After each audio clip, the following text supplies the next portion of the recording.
Segunda de Samuel, capítulo 12. Vamos a leer del versículo 1 al 14, así que acompáñenme en la lectura. Yo lo voy a leer en NTV, así que si usted no tiene NTV, quizás es mejor que lo siga con nosotros en la pantalla. Voy a partir desde un versículo anterior del capítulo 11. Dice, pero el Señor estaba disgustado con lo que David había hecho. Por lo tanto, el Señor envió al profeta Natán para que le contara a David la siguiente historia. Había dos hombres en cierta ciudad. Uno era rico y el otro pobre. El hombre rico poseía muchas ovejas y ganado en cantidad. El pobre no tenía nada, solo una pequeña oveja que había comprado. Él crió esa ovejita, la cual creció junto con sus hijos. La ovejita comía del mismo plato del dueño y bebía de su vaso, y él la acunaba como a una hija.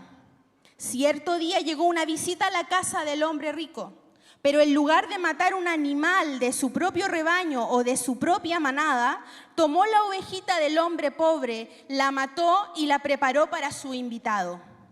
Entonces David se puso furioso.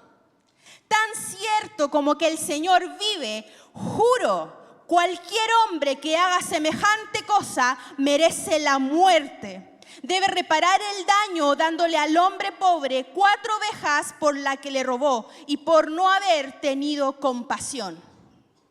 Wow, el rey dio su veredicto. Entonces Natán le dijo a David, tú eres ese hombre. El Señor Dios de Israel dice, yo te ungí rey de Israel y te libré del poder de Saúl. Te di la casa de tu amo, sus esposas y los reinos de Israel y Judá. Y si eso no hubiera sido suficiente, te habría dado más, mucho más. ¿Por qué entonces despreciaste la palabra del Señor e hiciste este acto tan horrible? Pues mataste a Urías elitita con la espada de los amonitas y le robaste a su esposa. De ahora en adelante tu familia vivirá por la espada porque me has despreciado al tomar a la esposa de Urías para que sea tu mujer. Esto dice el Señor, por lo que has hecho haré que tu propia familia se rebele en tu contra. Ante tus propios ojos daré tus mujeres a otro hombre y él se acostará con ellas a la vista de todos. Tú lo hiciste en secreto, pero yo haré que esto suceda abiertamente a la vista de todo Israel. Entonces David confesó a Natán, he pecado contra el Señor. Y Natán respondió, sí, pero el Señor te ha perdonado y no morirás por este pecado. Sin embargo, como has mostrado un total desprecio por la palabra del Señor, con lo que hiciste, tu hijo morirá. Amén. Amado Dios, estamos en esta hora en tu casa, delante de tu presencia, para oír palabra tuya, Señor. Esperamos que esta palabra sea de refrigerio para nuestro espíritu, para nuestra alma. Espíritu Santo, yo te pido que tu presencia esté en este lugar haciendo su obra en cada uno de tus hijos, Señor. Esta es tu palabra, no la mía. Así que yo te pido que tú hagas tu obra, Espíritu de Dios, en esta noche, en medio nuestro y aún más allá de todo aquel que vaya a escuchar con posterioridad esta palabra, Señor. Solo tú, Espíritu Santo, tienes la capacidad de tocar nuestra mente, de hablar a nuestro corazón y de avivar nuestro espíritu.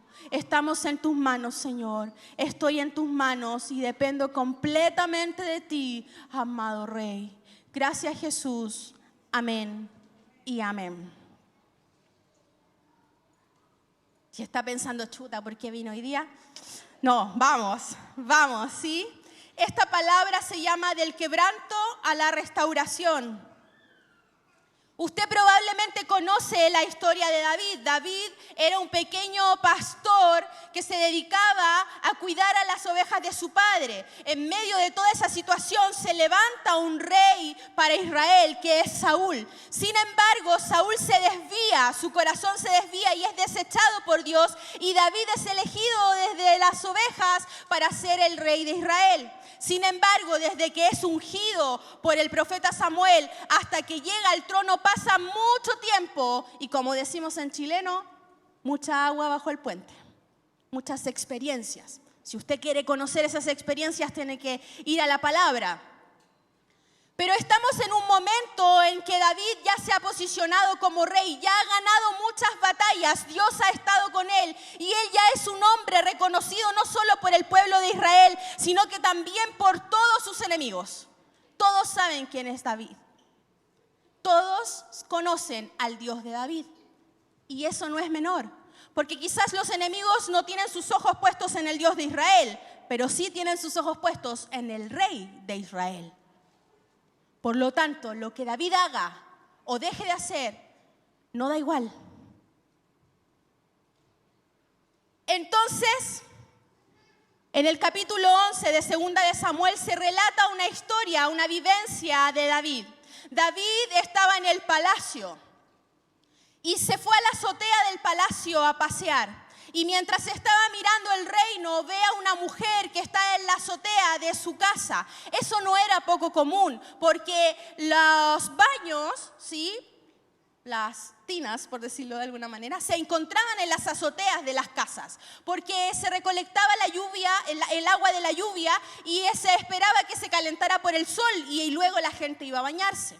Esta mujer, que es Betsabé, estaba haciendo no cualquier cosa, no se estaba dando un baño de espuma, con leche de vaca, de cabra, no estaba en su momento de spa, no. Ella estaba haciendo el rito de purificación posterior a la menstruación, que era lo que demandaba la ley. Por lo tanto, ella estaba haciendo una acción que era propia, ¿sí?, del tiempo. Y en este momento, David ve a esta mujer. La ve y la encuentra hermosa. Y entonces manda a llamar a uno de sus siervos y lo manda como recadero a buscar información acerca de quién es esta mujer. Regresa el informante y le dice que esta mujer es Betsabé y que está casada. Sin embargo, David, ¿qué hace? La manda a buscar. La trae al palacio y se acuesta con ella. Todo sigue, la vida transcurre hasta que Betsabé le envía un mensaje a David y le dice: estoy embarazada. Entonces David, ¿qué hace? Dice: ¿cómo salgo de este problema? Y manda a llamar al esposo de Betsabé, que estaba en la guerra. Y vamos a continuar con la historia. Dejémosla hasta ahí, ¿le parece? ¿Está conmigo? El pecado es algo que desagrada a Dios profundamente. Todo el plan de redención para la humanidad se gesta a causa del amor y la justicia de Dios por el pecado. Necesitábamos que algo ocurriera para deshacernos de esto que nos atavía a todos, que es el pecado. Entonces, ¿qué hace Dios? En base a su amor profundo por la humanidad, pero a su justicia, crea un plan de redención que involucra todo un proceso hasta llegar a la persona de Jesucristo. Todo para que cada uno de nosotros podamos tener perdón por nuestros pecados. El pecado es para el hombre no dejar que Dios sea Dios en su vida, es decir, sustituir a Dios. En el caso de David, como vamos a ver a continuación, esta sustitución de Dios tiene que ver con olvidar que su poder y su posición era por gracia de Dios y no por mérito propio. Por más que David haya sido un gran guerrero, la gracia de Dios fue la que le permitió llegar a ser ese hombre grande a ojos de otros hombres. Sin embargo, parece que en algún punto del camino David se olvidó de esto. Vemos aquí a un hombre que está lejos de la descripción inconsciente que todos tenemos acerca de David. Todos pensamos en David, el hombre conforme al corazón de Dios. ¿Dónde está ese hombre aquí?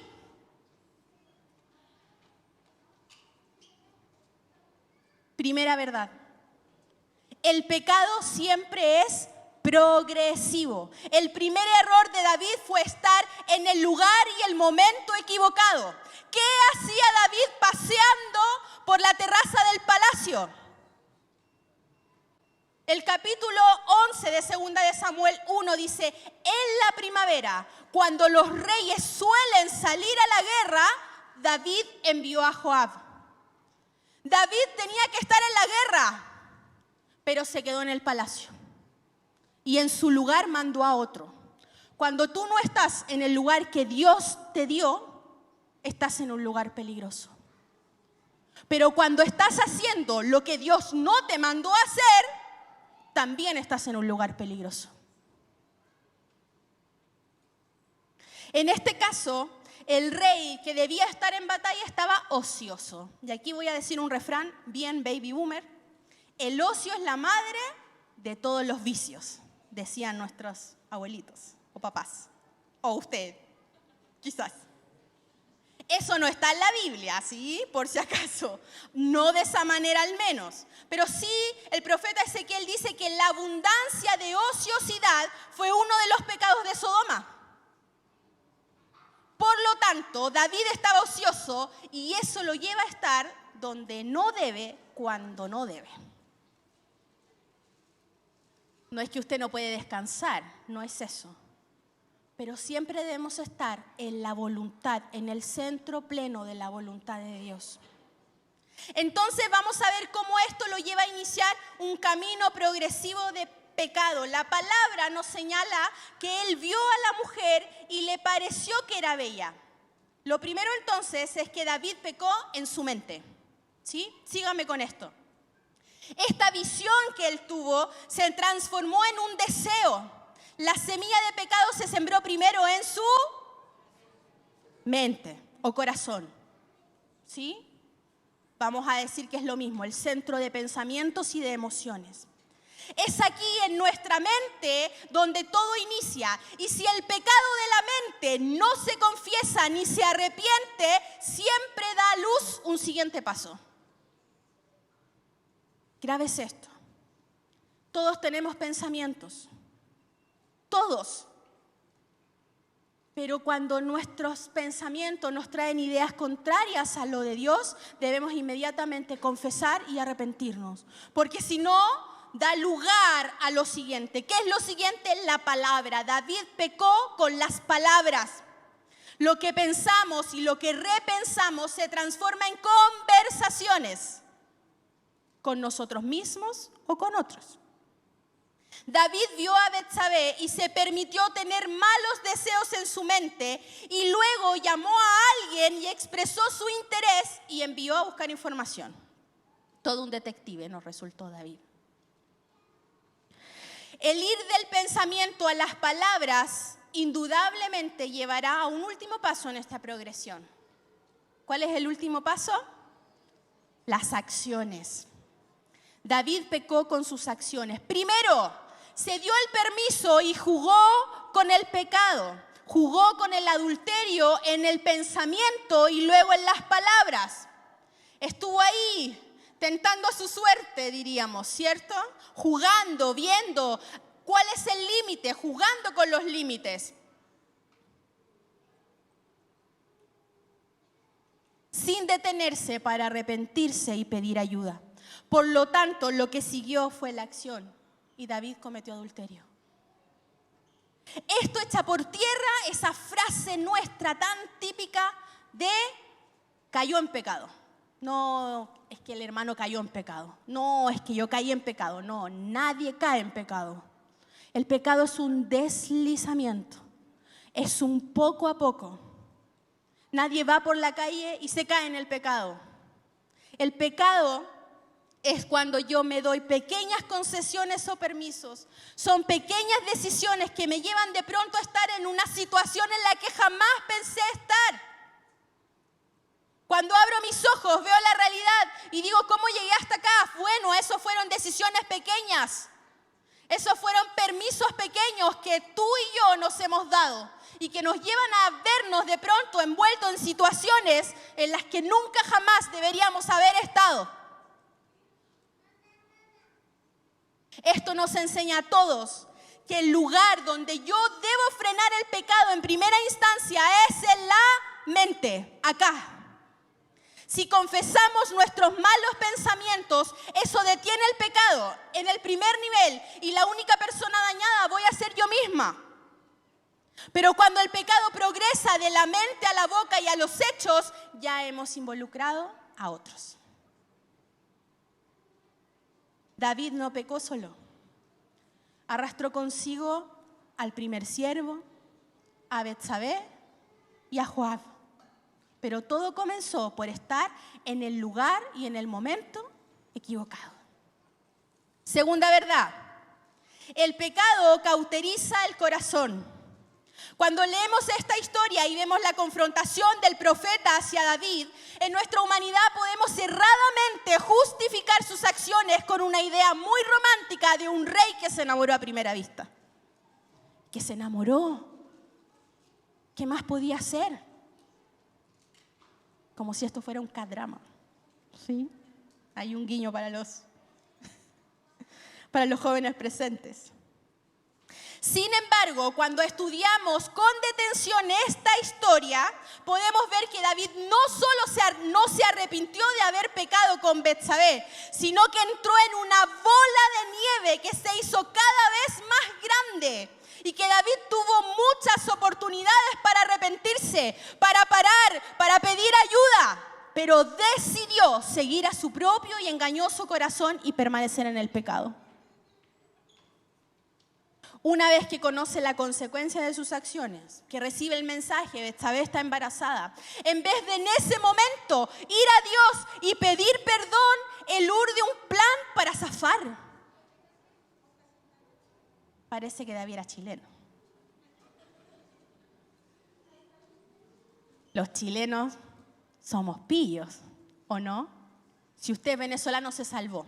De gracias al Señor porque no tiene este vestigio de pecado en su ser.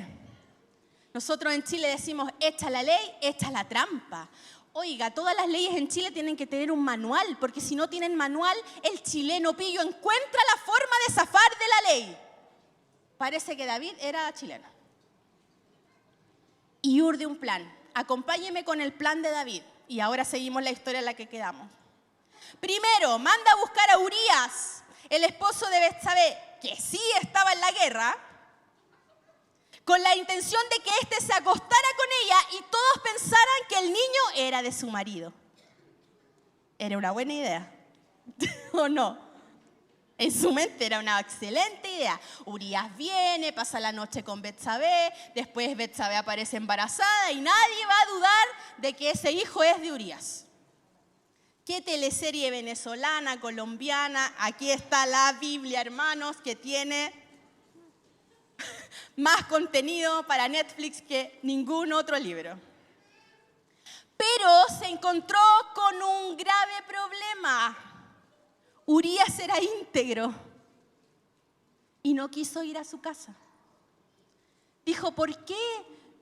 ¿Cómo yo voy a estar descansando y disfrutando mientras que mis compañeros están en la guerra? ¿Y sabe qué hizo? Se fue a las puertas de la ciudad a hacer guardia. Y ahí quedó David. Entonces, viendo que el plan no funcionaba, mandó a llamar a Urías y lo trató de emborrachar para que así él se fuera a su casa. Le dio un impulso, pero aún así no lo logra. Se va Urías nuevamente a dormir a las puertas de la ciudad. ¡Qué gran problema tiene David!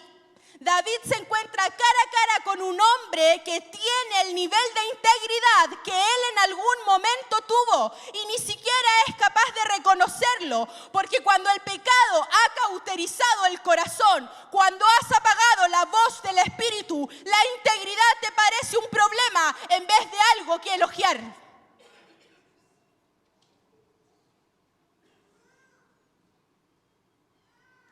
Como se encontró con la pared de la integridad de Urías, decidió nada más y nada menos que enviarlo de vuelta, con una carta dirigida a Joab, el comandante. Urías llevaba en su mano su propia sentencia. David le pedía a Joab que lo pusiera en el frente más peligroso de la batalla para que lo mataran. ¿No me creen? Capítulo 11, versículo 15. Pon a Urías en las líneas del frente, donde la batalla sea más violenta. Luego retrocedan para que lo maten. Aquí quiero hacer un paréntesis, como eso que hace el pastor. ¿Me permite usted un paréntesis? Para los que lideran equipos. David ordenó a este hombre hacer algo absolutamente equivocado frente a los ojos de Dios y de los hombres.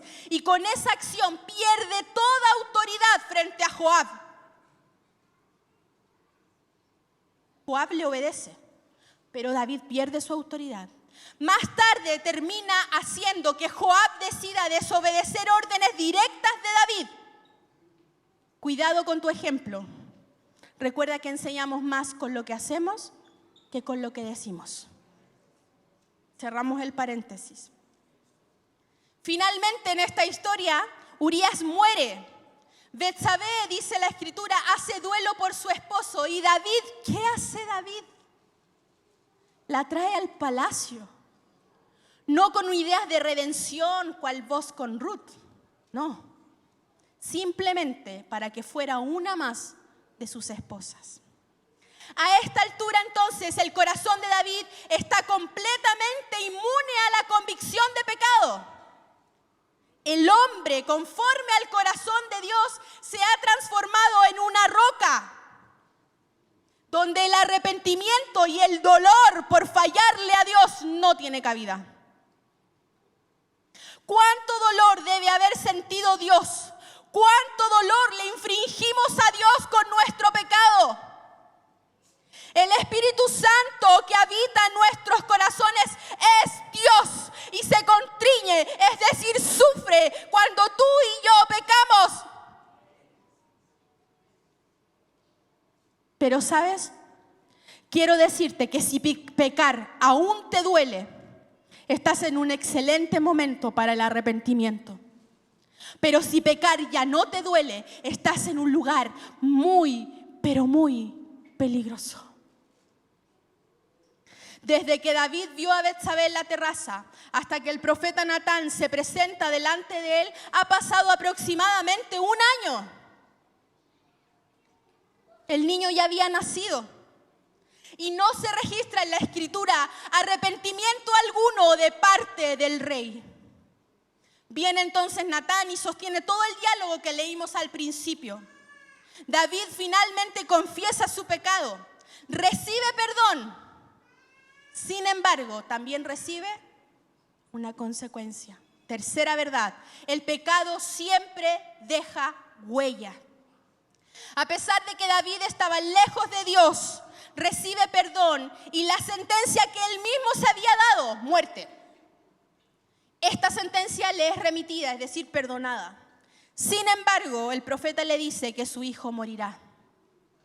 Entonces David se sumerge en un tiempo de ayuno profundo. Estaba de vuelta en la presencia de Dios de la que nunca debió salir para pedir perdón por su hijo. Probablemente le dijo, Señor, toma mi vida en vez de la de mi pequeño. Finalmente su hijo muere, pero él ha recuperado su comunión, se ha reencontrado con su Dios. ¿Por qué Dios tocó la vida de este hijo? Es algo que no le puedo responder. Solo sé que la paga del pecado siempre es muerte. Pero sí sé que ese periodo profundo de quebrantamiento en la vida de David lo llevó al único lugar donde podría encontrar refugio y consuelo para afrontar las consecuencias de sus acciones, la presencia de Dios. Todo pecado es perdonado por Dios, pero las consecuencias deberán ser vividas. Dios amaba a David, así como nos ama a nosotros, pero la Escritura dice que el padre que ama disciplina.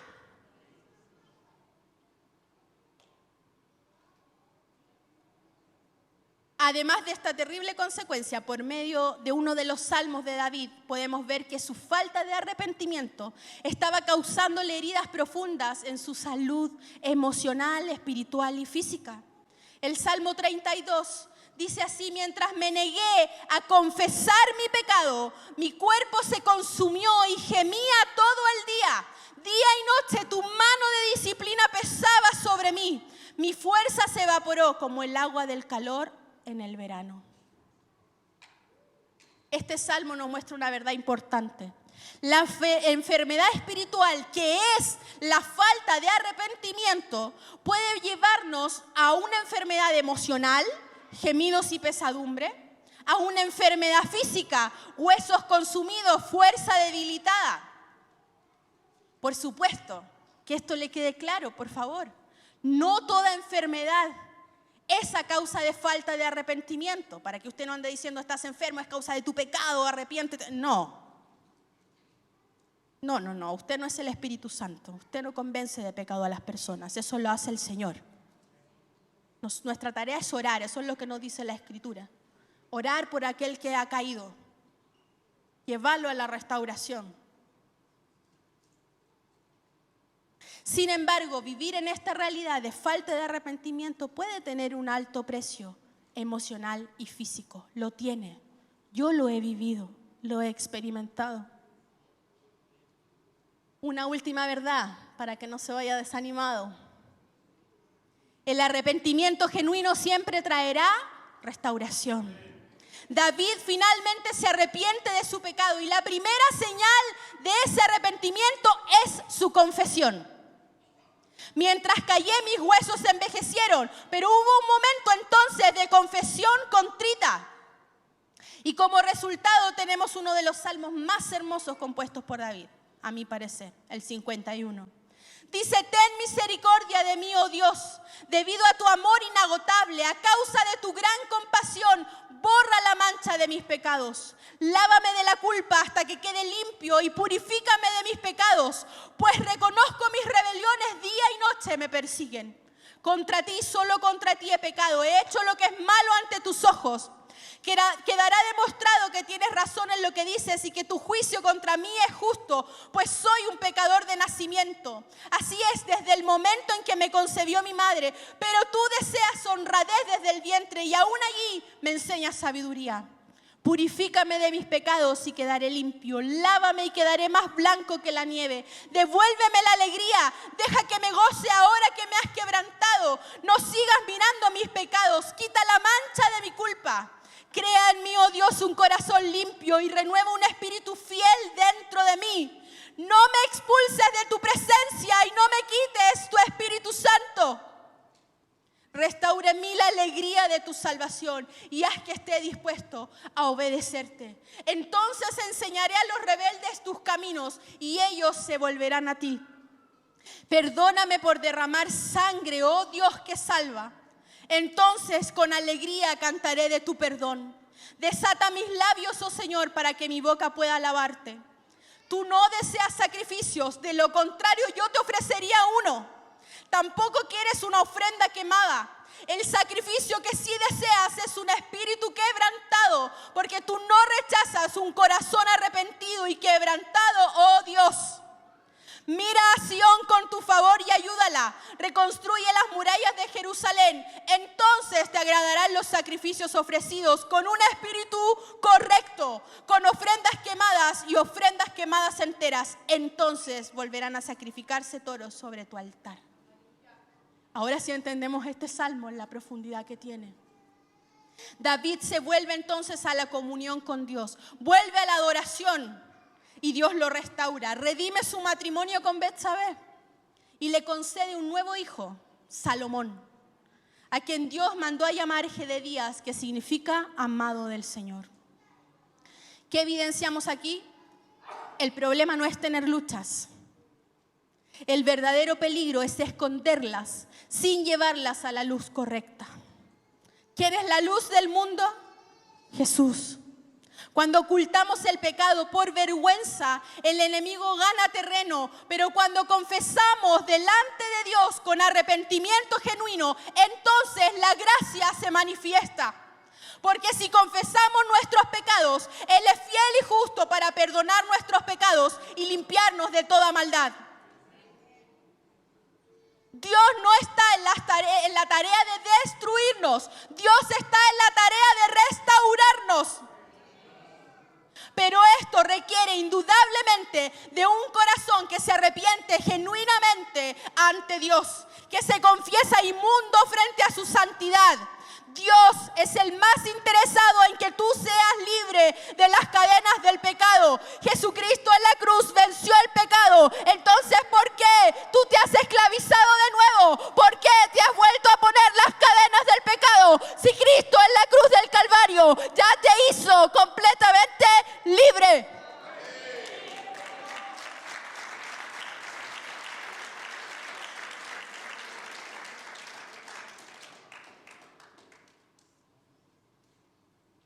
Hemos visto por medio de este episodio de la vida de David que el pecado nunca comienza en grande. Empieza en silencio, en la mente, cuando dejamos de prestar a nuestro corazón. La Escritura dice que el corazón es engañoso más que todas las cosas. Y dice también que sobre toda cosa guardada guardes tu corazón, porque éste determina los senderos de tu vida. El pecado comienza cuando justificamos lo pequeño, cuando creemos que nadie ve. Y cuando el pecado avanza, el corazón se endurece. Hay una palabra para pecado que se llama precisamente cauterización. ¿Qué es lo que pasa en el corazón? Es como cuando salen callos. Hoy si hay algo que odio son los callos. ¿Sabe por qué los odio? Porque a mi esposo le salen callos en las manos porque hace crossfit y cosas así. Y se saca todo el rato los callos. En momentos inadecuados se está raspando. Pero ¿él sabe lo que hace el callo? Ya no duele. Seguro usted, si es dueña de casa y barre mucho porque es muy limpia, le salen callos en algunas partes. Yo tengo uno aquí, ¿cierto? Ahí la hermana me apoya. De tanto barrer, el roce. Entonces después que hace ese callo ya no duele. El pecado causa lo mismo en el corazón. Hace que salga un callo. Entonces pecar ya no te duele. Lo que antes dolía deja de doler, lo que antes incomodaba ahora se justifica. Y sin darnos cuenta nos volvemos personas que ya no escuchan la voz de Dios como antes. Pero esta es la esperanza gloriosa del Evangelio. Amado hermano, amada hermana, Dios no abandona al que se ha desviado. Dios lo confronta, no para humillarlo, sino para liberarlo. Dios no ignora el pecado, lo expone, pero no para destruir, para sanar. Dios no destruye al arrepentido, Dios lo restaura.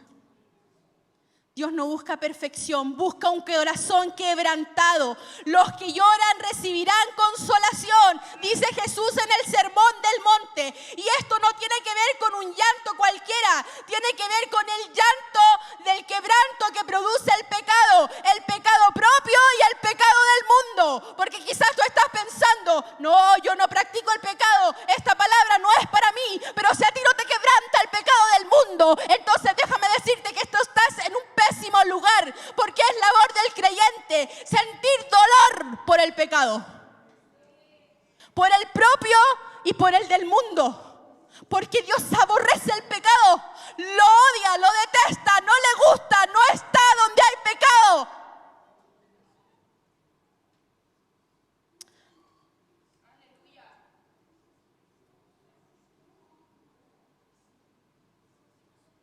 Al que ama la santidad, sin la que nadie verá al Señor, tiene que dolerle. Tal vez hoy aquí alguien reconoce que ha estado lejos. Tal vez has estado callando algo que sabes que debes confesar. Tal vez el pecado ha dejado consecuencias reales en tu vida y la estás enfrentando hoy. Pero escúchame bien esto. Mientras haya arrepentimiento genuino, siempre hay un camino de regreso. Si hoy el Espíritu Santo está señalando áreas ocultas en tu vida, no las veas como condenación, sino como una invitación a la restauración. Porque Dios restaura restaura lo que el pecado rompió, sana lo que la culpa ha enfermado, levanta al que se humilla delante de Él. No estás solo, no estás sola. El Espíritu de Dios está con nosotros para convencernos de nuestras faltas, guiarnos al arrepentimiento. Deja que Dios sea Dios en tu vida y que el Espíritu Santo haga su obra en ti.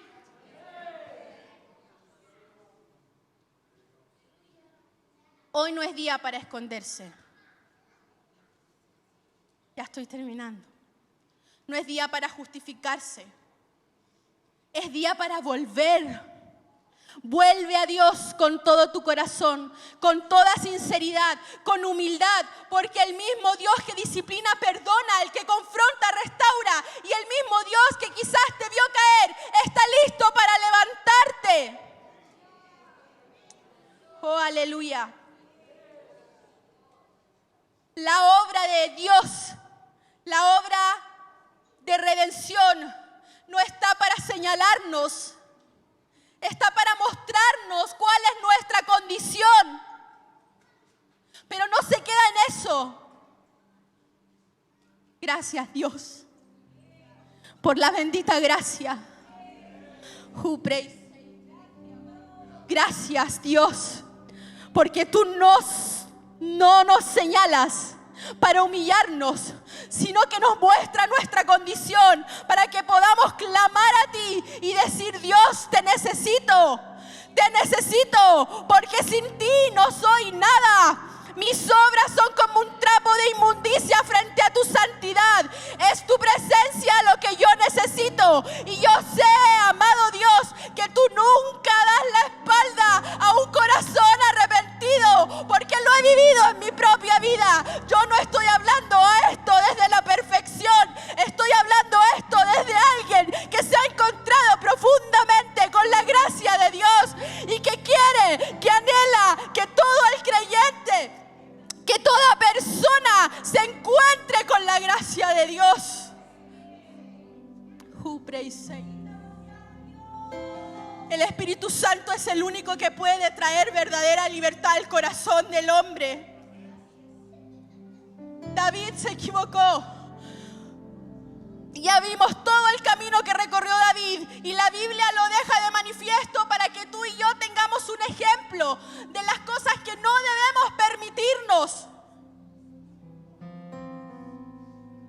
Pero luego está Cristo, está la cruz, para recordarnos que una y otra vez hay perdón, hay perdón, hay perdón, hay restauración, hay libertad, hay restauración.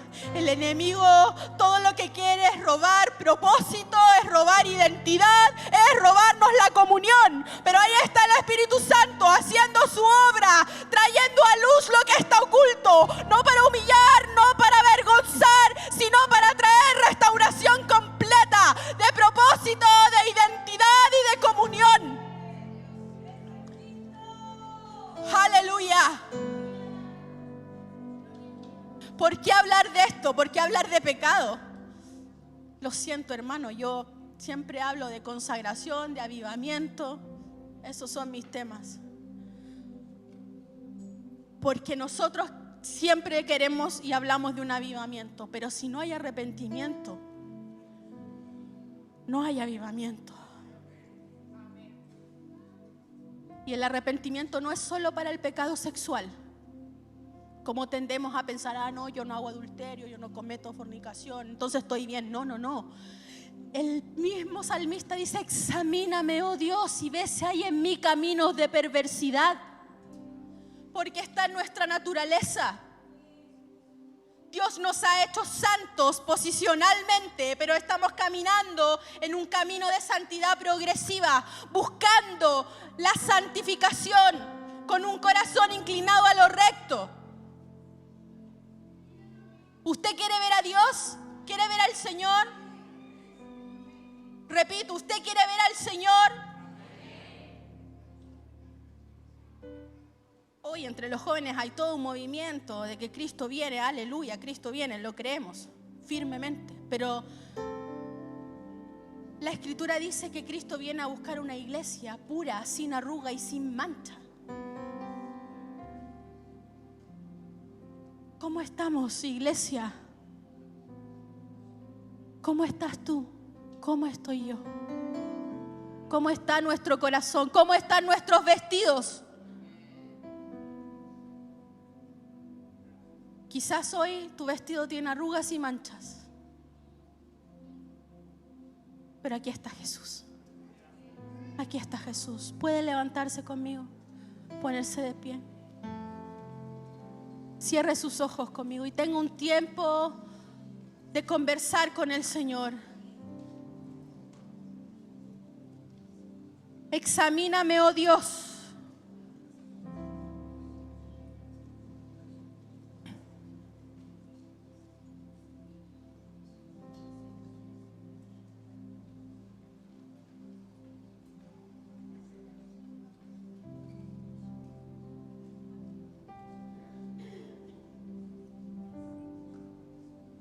El Salmo 32 dice: finalmente te confesé todos mis pecados y ya no intenté ocultar mi culpa. Me dije: le confesaré mis rebeliones al Señor, y tú me perdonaste y toda mi culpa desapareció. Y en el verso 8 el Señor da esta promesa: te guiaré por el mejor sendero para tu vida, te aconsejaré y velaré por ti. Porque el Señor nunca desprecia un corazón contrito y humillado delante de Él. Oh amado Jesús, estamos aquí delante de tu presencia. Espíritu Santo, examínanos. Examina nuestra mente, examina nuestro corazón, examina nuestra vida, oh Dios. Espíritu Santo, haz tu obra en medio de tu iglesia. Haz tu obra, amado Rey. Haznos mirar la cruz una vez más y entender que tú todo lo hiciste para que podamos vivir en plena libertad. Y que no nos volvamos a esclavizar de lo que tú ya nos has sacado. Espíritu Santo, trae esa convicción profunda a nuestros corazones.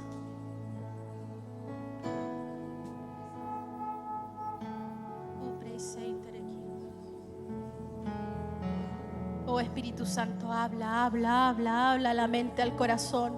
Trae, Señor, convicción de pecado. Guía, Espíritu Santo, al arrepentimiento en esta noche. Sopesa, Espíritu Santo, mi corazón. Ve si en él hay caminos que no te son de agrado. Guíame, Señor, por sendas de justicia.